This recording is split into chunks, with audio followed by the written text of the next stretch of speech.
Bon, c'est des équipes, c'est vrai, qu'on connaît, qu'on a déjà rencontrées, que même j'ai entraîné, parce que j'ai entraîné Hilal, Yanga African, il y a 2 ans, je pense, ils étaient dans le même groupe que Mazembe. Et MC Alger, bon, c'est une vieille équipe que tout le monde connaît en Algérie de toute façon. Ça a toujours été une grande équipe. Bon, parfois, il y a des petits problèmes qui font que ça retarde leur développement, mais je pense que s'ils sont là, à ce niveau-là, c'est qu'ils ont retrouvé leur lustre d'antan. Vous savez, c'est quand même la compétition où il y a les équipes championnes de leur pays ou vice-championnes. Ça veut dire qu'il y a une certaine régularité et il y a de la qualité, beaucoup de qualité. Donc on ne peut pas s'attendre à...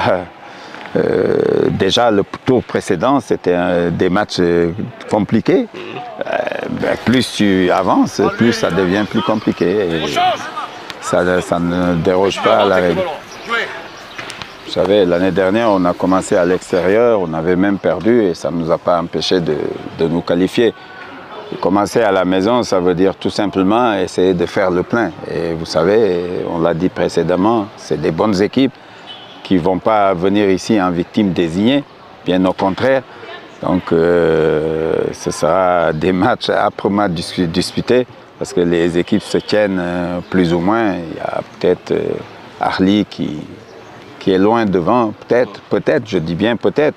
Et puis les autres, chacun peut battre tout le monde. Tout le monde peut battre tout le monde. Donc, il faut se préparer en conséquence et essayer, avec l'appui de notre public, bien évidemment, de faire le plein à domicile. Parce que ça aide. Vous savez, Yanga, ils sont en progression.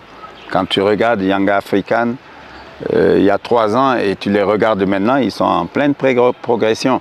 La preuve, ils sont venus taper Mazembe ici, il y a 2 ans. Ça veut dire quand même qu'il y a de la qualité.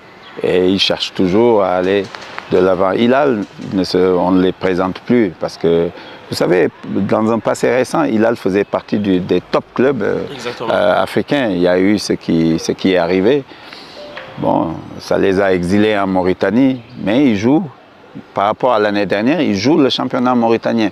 Donc ça leur donne quand même des matchs de compétition dans les jambes, même s'ils ne sont pas chez eux, parce qu'ils sont éloignés de chez eux. Et ça ne doit pas être une situation facile à gérer. Et puis les MC Alger, comme j'ai dit, c'est toujours difficile de jouer en Algérie parce qu'ils ont de fervents supporters et il y a beaucoup de bruit dans leur stade.